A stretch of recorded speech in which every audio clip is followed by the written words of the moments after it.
अब देखिए देखिए हम लोग अब आगे क्या पढ़ने वाले हैं। क्या लिखा हुआ है, जल्दी इसका नाम बताइए। तो क्या लिखा हुआ है, इक्वलिट्स। क्या लिखा हुआ है, इक्वलिट्स डिवीजन क्या लिखा हुआ है, डिवीजन। इसको क्या कहते हैं, लिम्मा, इसको लिम्मा कहते हैं। ठीक है, यानी कि अब हम लोग क्या पढ़ने वाले हैं, इक्वलिट्स डिवीजन लिम्मा। यानी कि इक्वलिट्स एक साइंटिस्ट का नाम था, ठीक है, जिन्होंने अपना एक इक्वेशन दिया था। तो वो इक्वेशन क्या था इनका, A=BQ प्लस आर। अब बोलिएगा कि सर ये ABQR ये क्या है, तो हम सबका नाम आपको बता रहे हैं, लेकिन एक चीज़ सुन लीजिए।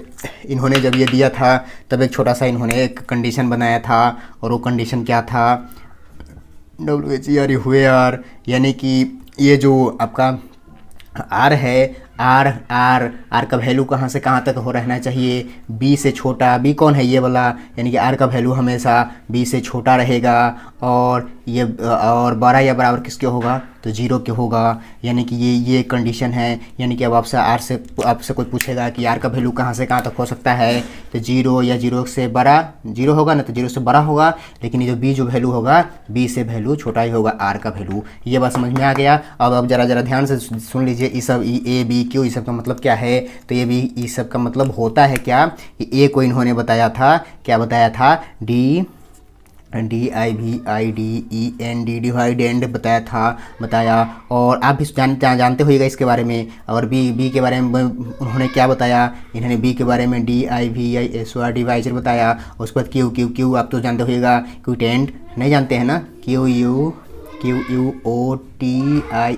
क्विटेंट बताया। और आर का मतलब क्या होता है, रिमाइंडर, REMAINDER रिमाइंडर। ये चीज़ तो आपको जानते होइएगा। अब आप ये डिवाइडेंड या डिवीजर या क्विटेंट या रिमाइंडर, इसको कैसे लिखते हैं हम लोग, ज़रा ध्यान से देख लीजिए, आपको लिखने आता होगा। जैसे हम लोग ए है, इसको भाग देना है तो किसी से डिवीजर से भाग देते हैं, तो बी यहाँ पर हो जाएगा। इधर क्या था, क्यूटेंट आता है, तो क्यूटेंट को क्यू लिख दिया। और इसके बाद नीचे सॉल्व करते हैं तो बाद में कुछ रिमाइंडर आता है, तो रिमाइंडर को आर बोलते हैं। तो यानी कि यही बात है, आर को इन्होंने क्या बोल दिया, रिमाइंडर बोल दिया। और उसके बाद बी को क्या है बोले हुआ है इन्होंने, डिवीजर बोले हुआ है। उसके बाद ए को क्या बोला है, डिवाइडेंड बोले हुए हैं। समझ में आ रहा है, कोई दिक्कत यहाँ तक, चलो कोई दिक्कत नहीं। और क्यू को तो क्विटेंट जानते ही हैं आप लोग, ठीक है। तब इसी को एक फार्मूला बनाने के लिए क्या करते हैं, ये एक तरह से फार्मूला बनाए हुए हैं, ठीक है। ये फार्मूला आप लोग कैसे याद किए होइएगा, वो भी हम बता देते हैं अभी आपको। ध्यान से देखिए। देखिए जैसे हम ये क्या करते हैं, इतना हमको लाने के लिए क्या करना होता है, इसको मल्टीप्लाई करना होता है और इतना ऐड कर देना होता है। वही बात लिखा हुआ ना, इतना लाने के लिए क्या करना होता है, इसको मल्टीप्लाई करना होता है, मल्टीप्लाई किया गया है, और इतना ऐड कर देते हैं तो इतना ऐड कर दिया गया है। समझ में आया यहाँ तक। अब इसी को हम इस लैंग्वेज में कैसे लिखेंगे, ज़रा ध्यान से देखिए ना। तो इसको ए को क्या कहते हैं, डिवाइडेंड कहते हैं ना, DIVIDEND dividend, equal to B को क्या कहते हैं, डिवीजर, DIVI डिवाइजर सोर। और इनटू क्यू को क्या कहते हैं, क्विटेंट कहते हैं, QUOTIENT क्विटेंट कहते हैं। प्लस आर को रिमाइंडर, ये तो सब जानता है।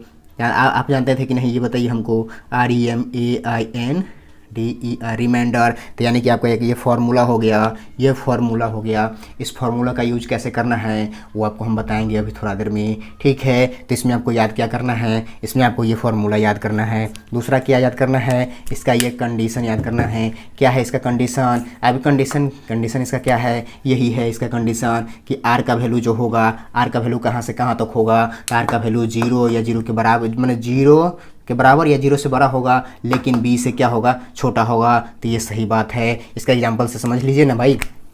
जैसे मान लीजिए एक क्वेश्चन हम आपको दे रहे हैं, जैसे मान लीजिए यहाँ पर जैसे 9 है, 9 को आपको डिवाइड करना है 2 से, तो इसको हम डिवाइड करेंगे तो कितना बार में जाएगा, आप हमको बताइए ज़रा सा।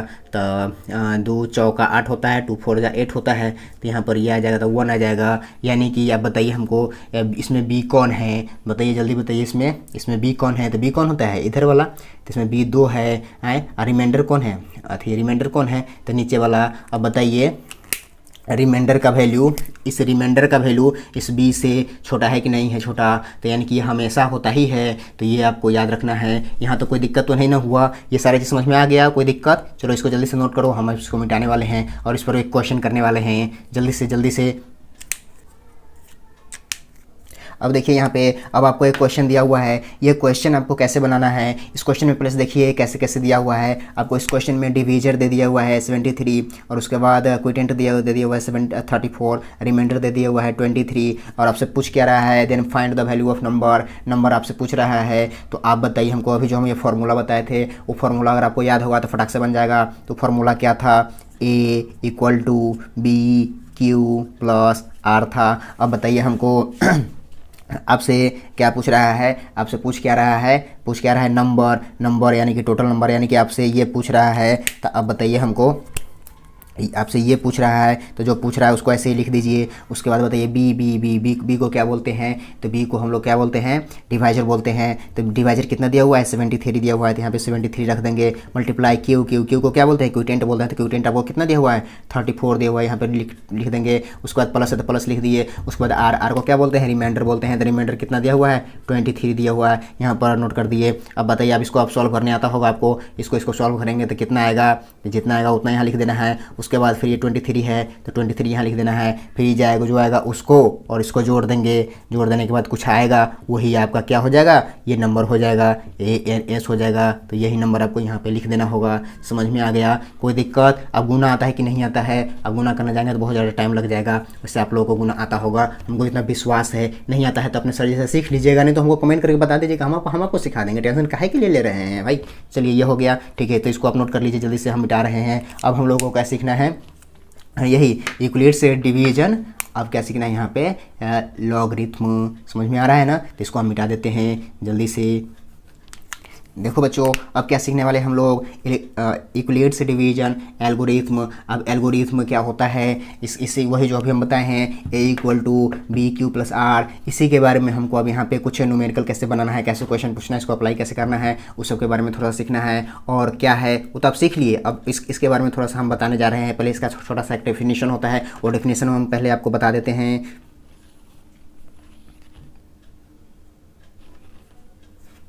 देखो बच्चों, अब हम लोग क्या सीखने वाले हैं, इस यहाँ पे इक्वलेट्स डिवीजन एल्गोरिथम। अब इक्वलेट्स डिवीजन एल्गोरिथम क्या होता है, तो ये एक टेक्निक होता है। किस चीज़ का टेक्निक होता है, तो HCF निकालने का टेक्निक होता है। क्या किस चीज़ का बोले हम, HCF। ठीक है, तो चलो इसका एक छोटा सा पहले डेफिनेशन होता है, हम लिख देते हैं, आप लोग को याद कर लेना है। और आपको लोग को याद करने तो आता ही होगा। इट इज़, जो नंबर ना पता चलेगा हमको बताइएगा। It is a technique, TECHNIQUE, technique to compute the क्या, HCF of two given POSITIVE, T है मेरा, ये टी है, ठीक है, positive integer, INTEGERS, positive integers. ठीक है, तो यानी कि ये आपसे पूछेगा कि इक्वलेट्स डिवीजन एल्गोरिथम क्या है, तो इट इज़ अ टेक्निक, ये एक टेक्निक है किस चीज़ का, तो कि HCF कंप्यूट करने का, यानी कि निकालने का। ठीक है, किसका, तो जो गिवन दूगो पॉजिटिव इंटीजर दिया रहेगा, दूगो जो दिया रहेगा उसका HCF निकालने का ये एक टेक्निक बताता है। तो अब इसका यूज हम लोग कैसे करेंगे, आपसे न्यूमेरिकल कैसे पूछेगा, क्वेश्चन कैसे पूछेगा। अब जरा ध्यान से यहाँ तक जल्दी से नोट कीजिए। अब इस पर हम न्यूमेरिकल आपको बताने जा रहे हैं, इस पर हम न्यूमेरिकल अब भी बताने जा रहे हैं, कोई दिक्कत।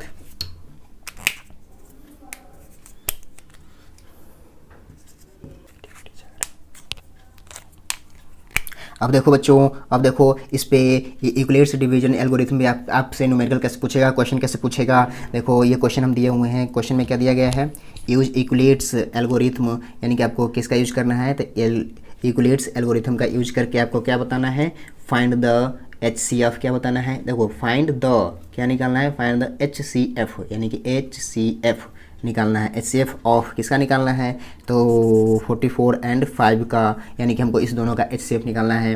तो HCF निकालने के लिए क्या करते हैं, यहाँ पे जो क्वेश्चन दिया रहेगा उसके नीचे आपको सॉल्यूशन ऐसे लिख लेना है, TION सॉल्यूशन, या इसी को शॉर्ट में आप ऐसे लिख दीजिएगा SOL, उसके ऊपर N, उसके बाद ऐसे डैश दे दीजिएगा। ठीक है, तो देखिए अब यहाँ पे हम क्या लिखेंगे, यहाँ पे क्या लिखेंगे, जो इस क्वेश्चन में दिया गया रहता है वो लिखते हैं। तो लिखेंगे पहले given that, GIVEN, given that, या गिवन क्या गो डिजिट दिया हुआ है, तो दूगो दिया हुआ लिख दीजिए, given two positive, TIVE positive integers integers, यानी कि जो इसमें दिया गया रहेगा वो आपको ये लिख देना है। तब पॉजिटिव इंटीजर कौन कौन दिया हुआ है, तो ये 44 दिया हुआ है एंड 5 दिया हुआ है। अब आपको देखना है कि ये जो जो डिजिट दिया हुआ है इस दोनों डिजिट में आपको सब बड़ा डिजिट कौन है, ज़्यादा बड़ा कौन है, तो बताइए बड़ा डिजिट कौन है, 44 है। तो जो बड़ा डिजिट होगा उस बड़ा डिजिट को आपको क्या ले लेना है,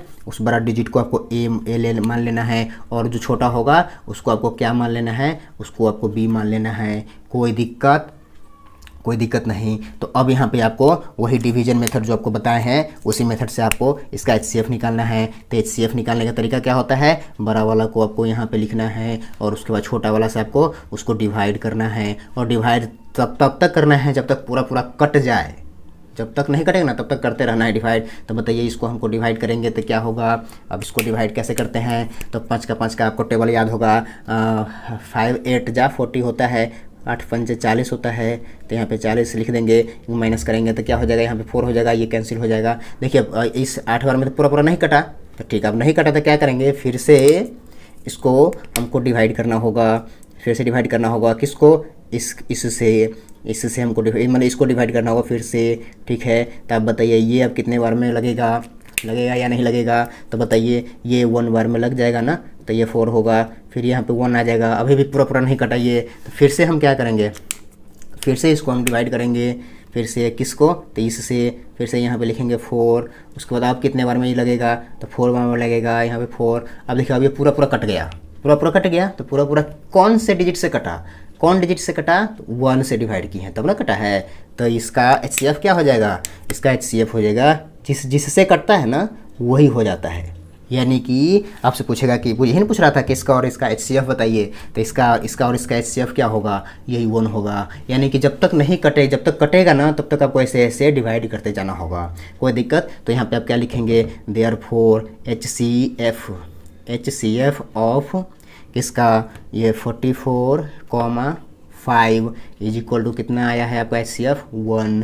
यही आपका आंसर हो जाएगा। कोई दिक्कत यहाँ तक, कोई दिक्कत नहीं होगा। अगर ऐसा क्वेश्चन आपसे पूछेगा तब बना दीजिएगा, हमको ये विश्वास है 100% आप बनाइएगा, वो भी सही बनाइएगा, कोई दिक्कत। अच्छा एक और बात बताइए हमको, यहाँ पर जो हम HCF लिखे हुए हैं HCF, तो आपसे कोई पूछेगा कि भाई साहब बताओ HCF निकालने का मतलब क्या होता है, या HCF कैलकुलेट करने का मतलब क्या होता है, ठीक है। तो इसको हम बता दें क्या कि जानते हैं आप जानते हैं तो आप कमेंट कर दीजिएगा, नहीं जानते हैं तो हम बता देते हैं। ज़रा ध्यान से सुनो ध्यान से, नज़दीक में आओ, सुनो ध्यान से सुनो। तो सुनो ध्यान से, HCF को क्या कहते हैं, HCF का मतलब होता है कि वह बड़ा से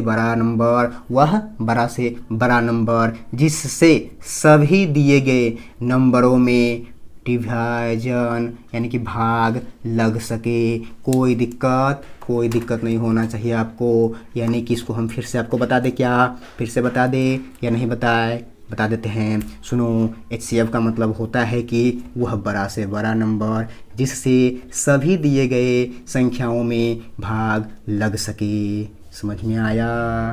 समझ में आया या नहीं आया, फिर से बताए। आपको समझ में आ गया होगा, नहीं समझ में आया हो तो इसको फिर से एक बार देख लीजिएगा, यहाँ तो कोई दिक्कत। चलो अब नया क्वेश्चन आपको समझाते हैं। नया क्वेश्चन कैसे पूछता है, ये क्वेश्चन आपको मतलब 2 नंबर या 3 नंबर में पूछता है एग्जाम में, ठीक है। और अब जो बताने जा रहे हैं वो 5 नंबर में या 7 नंबर में भी क्वेश्चन कई साल में कई साल मैंने हर साल चेंज होता रहता है ना, तो कोनो साल में 5 नंबर पूछता है, कोनो साल 7 नंबर में पूछता है, ठीक है। तो जल्दी इसको नोट कीजिए। अब अगला क्वेश्चन देखिए क्या है। हाँ देखो बच्चों, अब ये इस तरीके का भी क्वेश्चन आपसे पूछता है एग्जाम में, और इस तरीके का क्वेश्चन जब पूछेगा तो इस तरीके के क्वेश्चन को पहले आप एक बार अच्छा से पढ़िएगा, उसके बाद फिर से दोबारा पढ़िएगा, उसके बाद पढ़ने के बाद उसमें से कुछ निकालिएगा, ठीक है। और कैसे बनाना है, उसको सॉल्व कैसे करना है, वो हम तरीका बताने जा रहे हैं। वो तरीका आपको याद कर लेना है, ठीक है, क्योंकि तरीके से बनाइएगा तब आपको अगर 5 नंबर का क्वेश्चन रहेगा तो आपको 5 नंबर मिलेगा, और नहीं तो अगर आप अपने तरीका से बनाइएगा तो एग्जामिनर भी आपको अपने तरीका से नंबर दे देगा, ठीक है। तो तरीका हम बताने जा रहे हैं, जरा ध्यान से देखना कैसे इस तरीके का क्वेश्चन पूछा जाता है, और ये क्वेश्चन पूछा हुआ भी है आपके CBSE एग्जाम में। कोई दिक्कत, इसको अच्छा से पढ़ लेना है। एक बार हम पढ़ देते हैं, ठीक है। यूजिंग यूक्लिड्स डिवीजन लेमा, यानी कि यूक्लिड्स डिवीजन लेमा का उपयोग करना है किस लिए, तो सो डैट प्रूफ करने के लिए। क्या प्रूफ करना है, square of any positive integer is either of the form 3m और 3m+1 फॉर सम इंटीजर्स के लिए। तो देखिए इसको हम लिखेंगे पहले कैसे, पहले इसको लिखने का तरीका आपको समझना होगा। लिखेंगे let n be an arbitrary RBTRA arbitrary positive POSITIV positive integer on dividing dividing n by 3। अब बोलिएगा कि सर ये तो मान लिए let n be an arbitrary positive integer, यानी कि n जो है एक आर्बिट्री पॉजिटिव इंटीजर हमको मान लेना है। उसके बाद ऑन, उसके बाद डिवाइड करना है किस चीज़ को, n को डिवाइड करना है। तो किस से डिवाइड करना है, 3 से। तो सर आप ये हमको बताइए कि यहाँ पर आप 3 कहाँ से लाए। तो ज़रा ये क्वेश्चन को आप पढ़िए ध्यान से। इस क्वेश्चन में हमको किस फॉर्म में लाना है, 3 के फॉर्म में लाना है, आंसर प्रूफ करना है, इसलिए हम 3 लाए हैं। यहाँ पे लिखे हैं, अगर यहाँ पे 5 रहता तो हम क्या करते, यहाँ पर 5 के फॉर्म में लिखते। कोई दिक्कत नहीं। अब हमको क्या करना है, ज़रा ध्यान से देखो, ये जो लिखे हैं इसी को हमको थोड़ा एक बार अच्छा से लिख देना है। अब यहाँ पे हमको n को क्या करना है, डिवाइड करना है किस चीज़ से, तो 3 से। तो कर दीजिए, n को हमको डिवाइड करना है किसी से, 3 से। तो लिख दिए। लिखने के बाद क्या करेंगे, जब हम डिवाइड करते हैं तो डिवाइड करते जाते हैं तो नीचे में कुछ रिमाइंडर बचता है और इस साइड क्वोटिएंट बचता है। कोई दिक्कत नहीं। चलो अच्छा, तो आप हमको बताओ ये तरीका कैसा हुआ, ये तरीका हम कैसे लिखे हैं। तो बताइए, हम ये लिखा था बीच में, और ये क्या कहते हैं, यहाँ पे वहाँ B और यहाँ पे ये Q था और यहाँ पे नीचे R आया था। तो यही तरीका ना, यही था इक्वलेट्स डिवीजन लीमा, इक्वलेट्स डिवीजन लीमा में यही ना बताए हैं। तो यही चीज़, ये चीज़ है या नहीं है। चलो ठीक है। तो अब आप हमको बताइए यहाँ से क्या होगा, ए बराबर क्या होगा।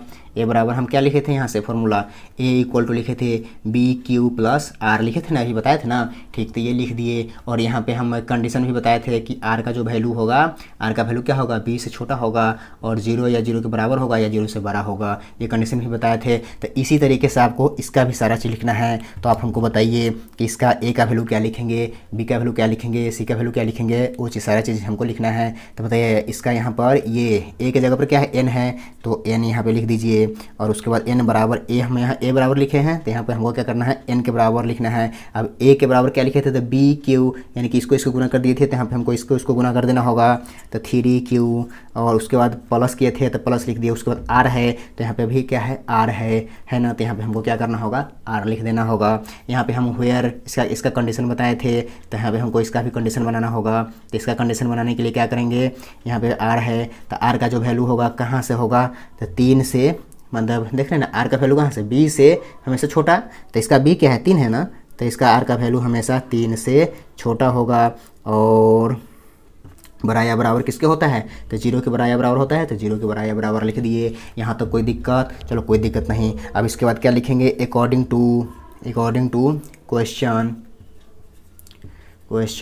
अब बताइए, अकॉर्डिंग टू क्वेश्चन हम क्यों लिखे, क्योंकि क्वेश्चन में एक चीज़ कहता है square of the positive integer, यानी कि जो हम पॉजिटिव इंटीजर लिए हैं इसका स्क्वायर करने के लिए हमको बोल रहा है। तो आपको स्क्वायर करने आता है, चलो स्क्वायर करने आता है तो अच्छी बात है, नहीं आता है तो हम बताने जा रहे हैं। देखो, अब इसका स्क्वायर कर दो, तो इसका स्क्वायर करेंगे तो ये n स्क्वायर हो जाएगा equal to 3Q plus R।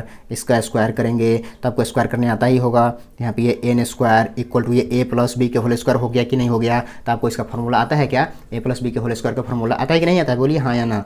आता है, चलो आता है तो ठीक है, नहीं आता है तो हम बता रहे हैं, ठीक ना। तो इसका क्या हो जाएगा, 9Q स्क्वायर हो जाएगा plus 2 into 3Q into R, उसके बाद प्लस R स्क्वायर हो जाएगा। तो इसको आप एक बार और सॉल्व कर देते हैं, ठीक है। तो इसको सॉल्व करेंगे तो क्या हो जाएगा, यहाँ पर और दे दीजिए, यहाँ पर क्या हो जाएगा, n स्क्वायर इक्वल टू क्या हो जाएगा, 9Q स्क्वायर प्लस 3 दूना 6 QR प्लस R स्क्वायर हो जाएगा। कोई दिक्कत यहाँ तक, चलो यहाँ तक कर समझ में आ गया। तो इसको इक्वेशन 1 मान लेते हैं, इसको इक्वेशन क्या किए, 1 मान लिए। अब यहाँ तक आपको समझ में आ गया, तो यहाँ तक जल्दी से नोट कीजिए। अब इसके बाद अब हमको 3 तरीके का केस लेना होता है, कम से कम तीन को केस करके बनाना होता है, 3 केस करके बनाना होता है। अब इसके नीचे और कुछ लंबा जाएगा, इसलिए यहाँ तक जल्दी से नोट कीजिए। हम मिटा के अब इसको हम यहाँ पे लिख के बताते हैं, ठीक है। जल्दी से इसको नोट कीजिए।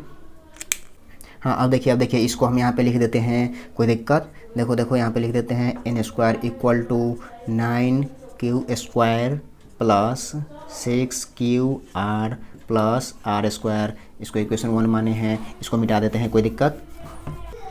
हाँ अब देखिए अब इसके बाद हमको क्या करना है, इसके बाद अब हमको करना क्या है, देखिए केस लेना है, CSE केस तरीका हम बता रहे हैं। केस 1 लेंगे, केस 1 में क्या करेंगे, लिखेंगे इफ़ r इक्वल टू 0 लेना होता है पहले, ठीक है। आसान तरीका बनाने के लिए r इक्वल टू क्या लेंगे, r का वैल्यू हमको 0 लेना होगा, ठीक है। तब यहाँ पे लिखेंगे, क्या लिखेंगे, PUTTING पुटिंग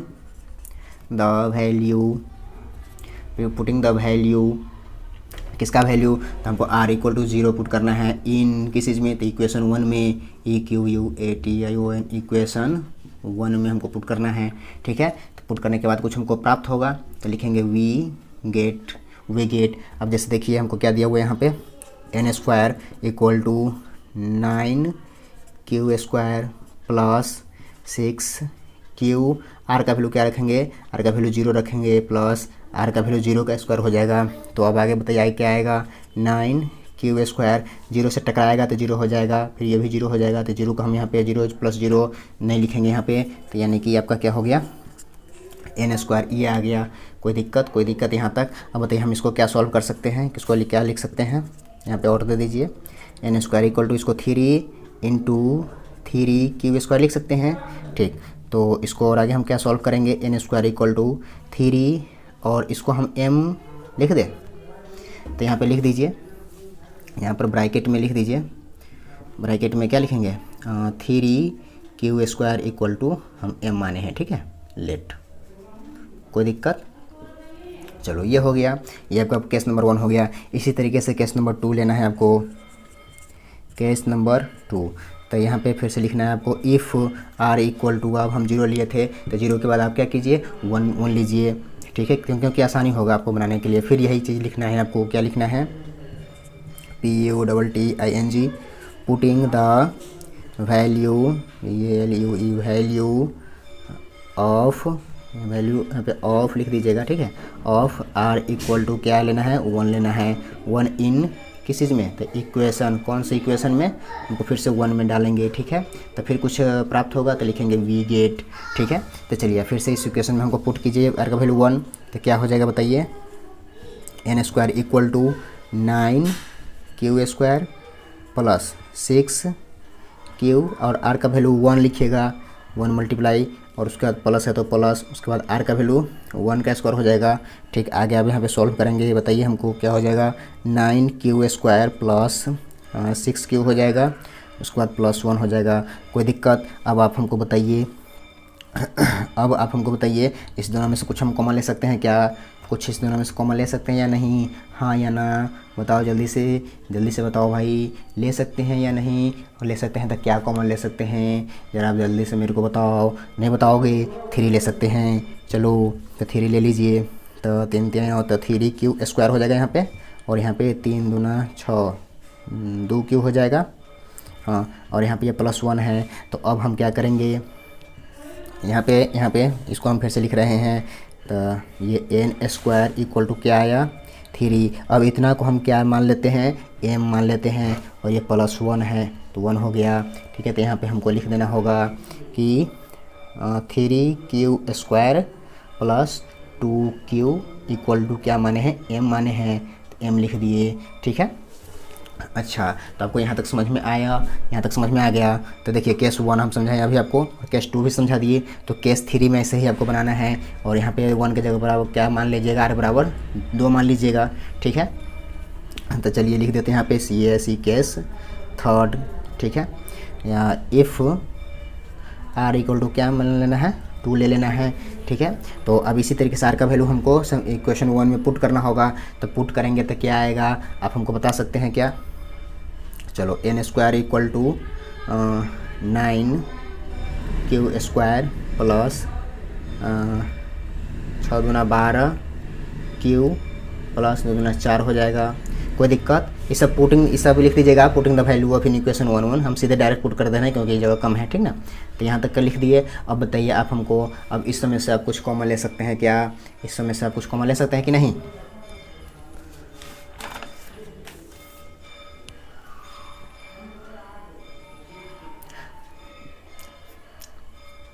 इसमें से कुछ कॉमन, इस दोनों में से कॉमन ले सकते हैं, इसमें से कॉमन नहीं होगा तो अच्छा इसको हम ऐसे लिख सकते हैं, इसको हम 4 है तो 3 जोड़ 1 लिख सकते हैं। अब बताइए हम इस सब में से कॉमन तो ले सकते हैं 3, तो ले लीजिए इस सभी में से आप क्या कीजिए 3 कॉमन ले लीजिए। मेरा मार्कर ख़त्म हो गया है, इसको इससे लिख देते हैं, ठीक है। तो लिख दीजिए इसमें से 3 कॉमन ले लीजिए, तो 3 कॉमन ले लीजिएगा तो यहाँ पे 3 क्यूब हो जाएगा प्लस 3 चौका यहाँ पे 4 क्यूब हो जाएगा प्लस यहाँ पे 3 आ गया तो 1 हो जाएगा और इधर प्लस 1 बाकी रह गया, ठीक है। अब हम क्या करेंगे अगला लाइन में क्या करेंगे, अगला लाइन में क्या करेंगे, इसको हम यहाँ पे लिख देते हैं, यहाँ पे लिख देते हैं, ठीक है। ये क्या आया n² बराबर आया, यहाँ पे और देते रहिएगा आप, ठीक है। तो n² इक्वल टू क्या हो जाएगा 3। अब इतना का वैल्यू हम m मान लेते हैं, m प्लस 1। अब m हम किसको माने, यहाँ पे m जो है इसको माने हैं, तो लिखना होगा हमको यहाँ पे 3 cube plus 4 cube plus 1 is equal to m, ठीक है। ये आपको लिखना होता है। तो देखिए सभी इस मतलब 3 को केस हम माने हैं, आर कहाँ गया केस नंबर 1, आर का वैल्यू जब 0 लिए हैं उस समय भी आपको मतलब ये 3m आया है जो हमको 3m प्रूफ करना था। उसके बाद जैसे ही हम r इक्वल टू 1 ले रहे हैं और r इक्वल टू और ये 2 लिए हैं तो हमको इस फॉर्म में आ रहा है कि नहीं 3m प्लस 1, देख रहे हैं ना 3m प्लस 1 यहाँ भी आ रहा है और 3m प्लस 1 यहाँ भी आया है कि नहीं आया है। तो यानी कि इस तरीके से ये आपका प्रूफ हुआ या नहीं हुआ, हो गया। तो हमको अब यहाँ पे क्या लिखना होगा, यहाँ पे लिखना होगा hence the square of any positive integer is of the form 3m of 3m plus 1 for the some integer m, यानी कि वो आपका आंसर हो जाएगा, ठीक है। तो अब उसको लिखना है तो लिख लीजिए, तो हम बोल देते हैं एक बार, ठीक है। इसके नीचे में लास्ट में लिख दीजिएगा, लिखिएगा क्या लिखिएगा हेंस, उसके बाद कॉमा दे दीजिएगा, ठीक है। उसके बाद लिखिएगा द स्क्वायर ऑफ, लिख लीजिए the square of any positive integer, the square of any positive integer is of the form 3m of 3m plus 1 for some integer m, full stop, उसके बाद आंसर। समझ में आया। तो अगर आपसे इस तरीके का क्वेश्चन अगर पूछेगा तो इस तरीके से आपको सारा लिखना होगा, ठीक है। और लाइन से लिखिएगा, साफ साफ लिखिएगा, ठीक है ना, साफ साफ लिखिएगा। और इसी तरीके से अगर अच्छा से बना के लिखिएगा तो आपको 5 नंबर का रहेगा तो 5 नंबर देगा, और अगर 7 नंबर का रहेगा तो 7 नंबर देगा। यहाँ तो कोई दिक्कत है, तो पूछिएगा, ठीक है। चलिए उसके बाद अब अगला टॉपिक देखते हैं हम लोगों को क्या सीखना है। अगला टॉपिक वही सीखना है हम लोगों को, HCF LCM के बारे में सीखना है, ठीक है। इसको मिटाए, हाँ देखो बच्चों अब आगे हमको क्या देखना है। देखिए प्रोडक्ट्स ऑफ 2 गिवन नंबर, यानी कि 2 आपको कोई नंबर दिया हुआ रहेगा, ठीक है। कोई भी 2 नंबर आपको दे देगा तो बोलेगा उसका प्रोडक्ट बताइए क्या होगा, ठीक है। तो अगर आपको बोलेगा उसका कोई भी 2 नंबर दिया रहेगा उसको बोलेगा प्रोडक्ट बताने के लिए, तो आप तो जानते हैं कि जैसे 2 को दिया रहेगा 2 और 4, तो इसको आप प्रोडक्ट कर दीजिएगा 2 गुने 4, ये तो आप जानते हैं, ठीक है। लेकिन इसको आप HCF और LCM के टर्म में आपको जानना है, ठीक है। तो हम इसका एक छोटा सा फॉर्मूला बताने जा रहे हैं, ठीक है। तो अगर आपसे पूछेगा कि प्रोडक्ट्स ऑफ 2 गिवन नंबर्स, ठीक है, तो तब इसका क्या बोलिएगा, इक्वल टू के बराबर आपको लिखना है product of their HCF and LCM। समझ में आया। यानी कि जो आपको गिवन नंबर रहेगा ना उसी का क्या करना है, उसका क्या निकालना है आपको, पहले HCF निकाल लेना है, उसके बाद उसका LCM निकाल लेना है और उसका भी आपको प्रोडक्ट कर देना है। समझ में आया। तो ये आपका एक फॉर्मूला बन जाएगा, कोई दिक्कत। तो चलिए इसको हम शॉर्ट में लिख देते हैं, ठीक है। तो गिवन नंबर जैसे मान लीजिए आपको एक A नंबर देगा और एगो मान लीजिए B नंबर देगा, तो इसका ये दोनों नंबर को क्या करना है, प्रोडक्ट कर देना है। प्रोडक्ट मतलब यहाँ पे मल्टीप्लाई करना है, ठीक है। तो इक्वल टू, यानी कि A multiply B equal to क्या होगा, तो प्रोडक्ट मतलब मल्टीप्लाई, तो किसका multiply, HCF their HCF and LCM, यानी कि LCM HCF किसका, इस देयर मैंने इसी नंबर का ना है, इसी नंबर का HCF आपको निकाल लेना है AB, यानी कि HCF ऑफ AB और LCM ऑफ AB। समझ में आया। तो ये छोटा सा फॉर्मूला आपका हो गया, ठीक है। यानी कि A into B equal to HCF of AB and multiply LCM of AB। समझ में आया? अच्छा, अगर समझ में नहीं आया तो फिर भी हम इसका एक न्यूमेरिकल कराएंगे, आपको समझ में आ जाएगा, क्वेश्चन कराएंगे, समझ में आ जाएगा। अच्छा, मान लीजिए अगर आपसे इसमें से हम पूछेंगे कि भाई आप हमको बताओ एलसीएम ऑफ ए बी का फॉर्मूला क्या बनेगा? एलसीएम ऑफ ए बी, इसको पढ़ते हैं ऐसे, एलसीएम ऑफ ए बी, ठीक है। तो इसका फॉर्मूला क्या बनेगा बताइए? इधर ये तो मल्टीप्लाई में है, तो इधर आएगा तो डिवाइड में हो जाएगा, तो लिख दीजिए ए मल्टीप्लाई बी और डिवाइड क्या हो जाएगा? H C F of A B. समझ में आया? तो इस तरीके से आप फार्मूला बना सकते हैं। इसी तरह से अगर एच सी एफ का पूछेगा तो इस तरीके से फार्मूला बना लीजिएगा। समझ में आया? ठीक है। तो इस पर आप न्यूमेरिकल कैसे पूछेगा आपसे, क्वेश्चन कैसे पूछेगा, एग्जाम में कैसे पूछता है क्वेश्चन, वो हम बताने जा रहे हैं। जल्दी जल्दी यहाँ तक जल्दी जल्दी से नोट कीजिए और इसको याद कीजिए, इसको भी याद कीजिए और इसको भी याद कीजिए जल्दी।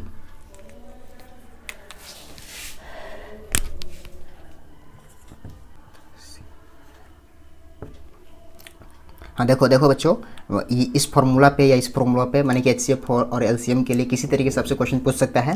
जैसे मान लीजिए ये क्वेश्चन एक बार आपके एग्जाम में पूछा हुआ है, ठीक है, बोर्ड के एग्जाम में आप एक बार पूछा हुआ है, ठीक है। तो इस क्वेश्चन को पहले पढ़िए और इसको कैसे बनाना है जरा दिमाग लगेगा, सोचिएगा तब से बन जाएगा। हम जानते हैं 100% आप बना सकते हैं, अगर थोड़ा सा सोच लीजिएगा तब।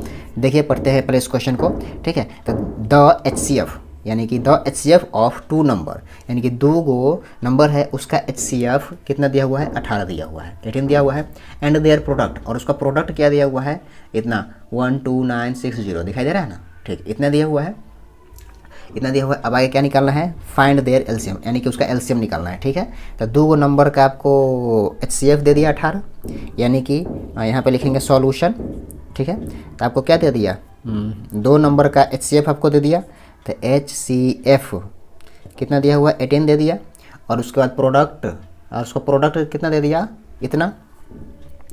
तो प्रोडक्ट मैंने 2 नंबर का प्रोडक्ट था, तो 2 नंबर को भी हम क्या बताए? A इंटू बी बताए थे ना। A इंटू बी कितना दे दिया? ये इतना दे दिया 12960, वही ना बताया प्रोडक्ट है, दो को दिया हुआ नंबर का ही ना प्रोडक्ट। तब देयर प्रोडक्ट कितना दिया हुआ है? इतना दिया हुआ है, इतना लिख दिए। अच्छा, और कुछ दिया हुआ है? अब कुछ नहीं दिया हुआ है। अब क्या निकालना है? Find their LCM. तो बताइए एलसीएम का फॉर्मूला हम यहाँ लिखा है ना, तो एलसीएम का फॉर्मूला क्या होता है? लिख दीजिए एलसीएम इक्वल टू, यहाँ पे ई लिखिए, बाद में लिखिए, कोई बात नहीं है, टेंशन नहीं उतना। फॉर्मूला क्या होता है? ए इंटू बी होता है ना, और नीचे HCF होता है, ठीक। तो ऐसे अब ये लिखिए ना लिखिए, यहाँ पे ये बी लिखा हुआ है, ठीक ना, यहाँ पर बी लिखा हुआ है, तो लिख दीजिए HCF। अब वैल्यू पुट कर दीजिए ना फटाक से, तो वैल्यू पुट कीजिएगा तो LCM इक्वल टू क्या हो जाएगा? A इंटू बी का वैल्यू कितना दिया हुआ है? 12960, और HCF कितना? 18 दिया हुआ है। अब इसको काटने आपको आता है? काटने आता है तो काट के जल्दी से बताइए। हम 5 गिनते हैं तब तो काट दीजिए। 1 2 3 4 5 बता दिए तो बहुत अच्छी बात है, ग्रेट। और नहीं बताया तो हम बता देते हैं 720 मैंने 720 आंसर। समझ में आया? यानी कि वो उसका एलसीएम क्या होगा? यानी कि उसका एलसीएम में आपका हो जाएगा 720। समझ में आया? तो इस तरीके का क्वेश्चन आपके एग्जाम में, परीक्षा में पूछेगा। कोई दिक्कत? चलिए अब अगला टॉपिक देखते हैं। क्या देखना है हम लोग को? अगला टॉपिक देखना है, पहले इसको नोट कर लीजिए, इसको नोट कीजिए जल्दी से। हाँ देखो बच्चों, अगला पॉइंट जो हम लोग को सीखना है, जरा ध्यान से देखो, अगला पॉइंट सीखना है प्राइम फैक्टराइजेशन मेथड। तो अब बताइए प्राइम फैक्टराइजेशन मेथड का मतलब क्या होता है? आपको फैक्टराइजेशन मतलब फैक्टराइज करना है, कुछ डिजिट देगा आपको, उसको छोटे छोटे भागों में तोड़ देना है, ठीक है। तो तोड़ने का तरीका हम सिखलाएंगे आपको। तो ये हो गया। अब जैसे इस पर क्वेश्चन आपसे कैसे पूछेगा? ये क्वेश्चन है, ठीक है, ये क्वेश्चन एक बार एग्जाम में आपको पूछा हुआ है बोर्ड में, ठीक ना, प्रीवियस ईयर में पूछा हुआ है। पढ़िए इस क्वेश्चन को। राइट द फैक्टर, यानी कि आपको लिखना है कुछ, क्या लिखना है? तो फैक्टर लिखना है। किसका लिखना है? इसका और इसका, इस दोनों का आपको फैक्टर लिखना है, ठीक है। तो फैक्टर लिखने का तरीका हम बताते हैं आपको, ठीक है। यहाँ पे लिख दीजिए सॉल्यूशन, ठीक है। तो सॉल्यूशन में आपको इसका और इसका फैक्टर निकालना है, तो चलिए लिख दीजिए 58। तो फैक्टर निकालने के लिए जो रहेगा उसको लिख देना है, जो डिजिट रहेगा उसको लिख देना है। उसके बाद इसको सबसे छोटा डिजिट से डिवाइड करना है, सबसे छोटा 2 से लगेगा, तो कितना बार में लगेगा? 2 2 जा 4, फिर ये 1 तो 9 हो जाएगा। अब बताइए, और फिर ये कितना से कटेगा? फिर ये 29 से कटेगा, बीच में और किसी से नहीं कटेगा। 29 1 जा 29, ये हो गया, ठीक। तो यानी कि 58 का फैक्टर क्या हो गया? फैक्टर ऑफ, यहाँ पे लिखेंगे FACT, अच्छा से लिखिए ना, FACT over factor of 58 is equal to क्या होगा? 2 मल्टीप्लाई जो आएगा ना उस सबको मल्टीप्लाई करके लिखना है, ठीक है। 2 इंटू 29 इंटू 1, यानी कि 58 का फैक्टर क्या होगा? ये होगा। समझ में आया? तो इसी तरीके से आप इसका फैक्टर निकाल सकते हैं, निकालिए तो जल्दी से।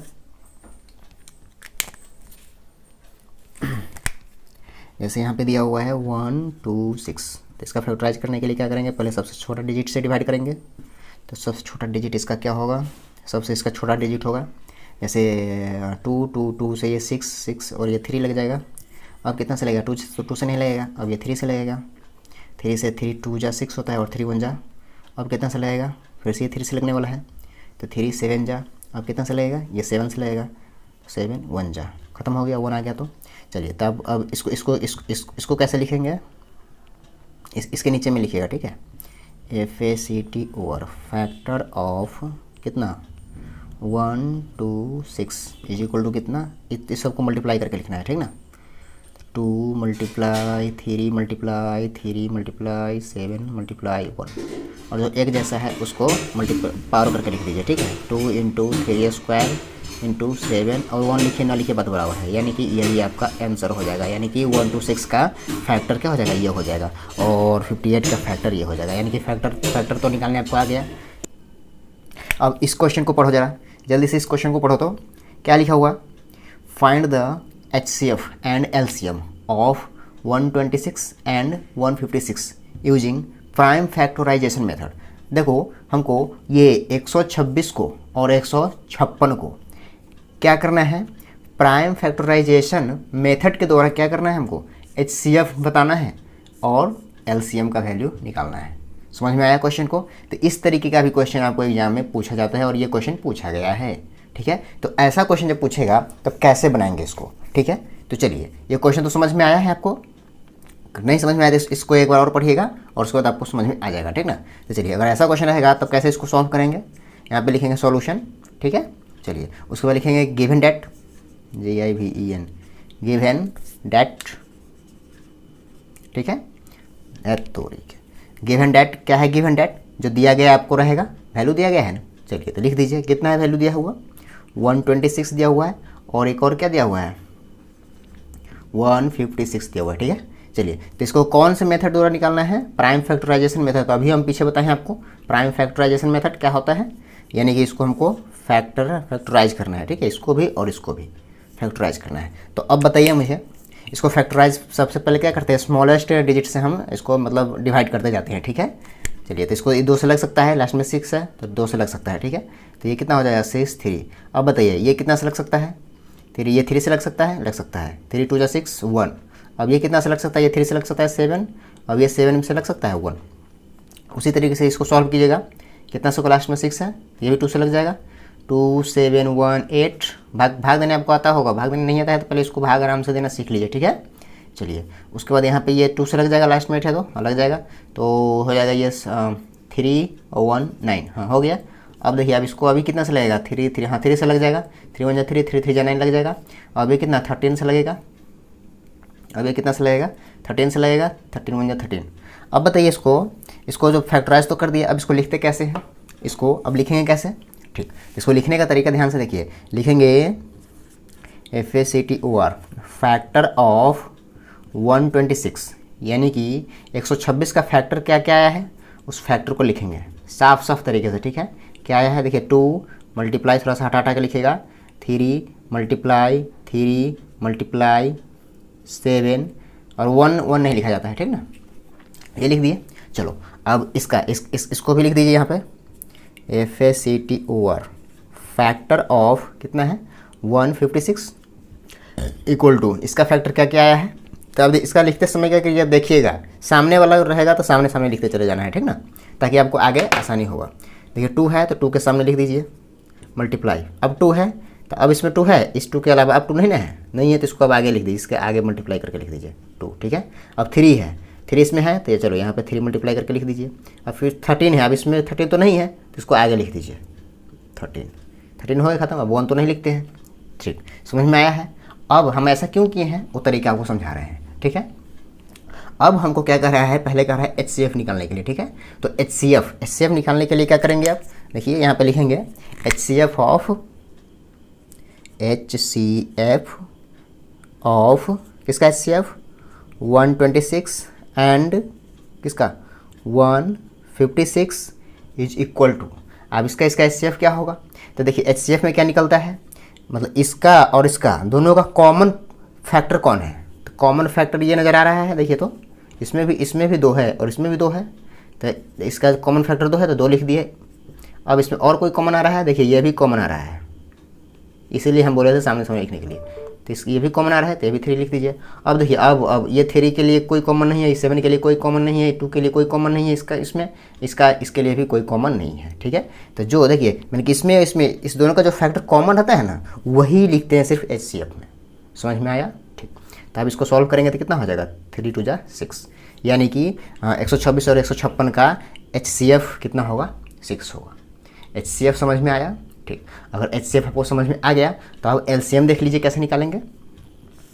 LCM के लिए लिखेंगे क्या, लिखेंगे यहाँ पे LCM, साफ साफ लिखिए, LCM ऑफ किसका LCM, इसका और इसका, मैंने किसका इसका, तो 126 एंड 156 इज इक्वल टू। अब देखिए LCM के लिए क्या करते हैं, जो दोनों में कॉमन होगा वो भी लिखेंगे और जो ना कॉमन होगा उसको भी लिखते हैं। हम क्या बोले, HCF के लिए क्या करते हैं, HCF के लिए खाली कॉमन वाला को लिख देते हैं, मैंने 2 कॉमन है तो 2 लिख दिए, 3 कॉमन है तो 3 लिख दिए। लेकिन LCM के लिए जो कॉमन है उसको भी लिखेंगे, जो कॉमन है उसको भी लिखेंगे। तो कॉमन क्या है, 2 है, मल्टीप्लाई, कॉमन क्या है, 3 है, मल्टीप्लाई। अब 3 नहीं है कॉमन, फिर भी इसको लिखेंगे। 7 नहीं है कॉमन, फिर भी लिखेंगे। 2 का कॉमन नहीं है, फिर भी लिखेंगे। इस 13 का कॉमन नहीं है, फिर भी लिखेंगे। अब समझ में आया। अब इसको मल्टीप्लाई कीजिए तो कितना आता है, 5 सेकंड देते हैं आपको मल्टीप्लाई करने के लिए, ठीक है। 1 2 3 4 5 कर लिए होइएगा तो अच्छी बात है, नहीं किए हैं तो अब देख लीजिए। इसको सॉल्व करेंगे तो 6 होगा, उसके बाद 7 होगा, 2 होगा, 3 होगा। इसको आप एक बार सॉल्व करके देख लीजिएगा, इतना आता है तो ठीक है। यानी कि इसका और इसका LCM कितना होगा, इतना होगा आंसर। समझ में आया। तो यानी कि ऐसा क्वेश्चन पूछेगा तो आपको इस तरीके से प्राइम फैक्टराइजेशन मेथड से पहले जो दिया रहेगा, जो पॉइंट, इस दोनों पॉइंट को पहले फैक्टराइज कर लेना है और उसके बाद जो कॉमन होगा वो आपका HCF हो जाएगा, और जो कॉमन होगा वो भी लिखना है और जो कॉमन नहीं होगा वो भी लिखना है। LCM के लिए सब लिखना होता है। अब समझ में आया, ठीक। तो ये आपको जल्दी से नोट कीजिए इस क्वेश्चन को। ऐसा क्वेश्चन बहुत बार पूछा हुआ है, आपसे भी पूछा जा सकता है। अगर आपको कोई प्रॉब्लम होगा तो कमेंट कर जरूर करके पूछिएगा, और हमारे चैनल को सब्सक्राइब नहीं किया तो सब्सक्राइब कर लीजिएगा, ठीक है। और वीडियो को लाइक भी कर दीजिए मेरे भाई, कोई बात नहीं है, टेंशन मत लीजिए। अब जल्दी से उसको नोट कीजिए। अब अगला पॉइंट हमको क्या सीखना है, देखिए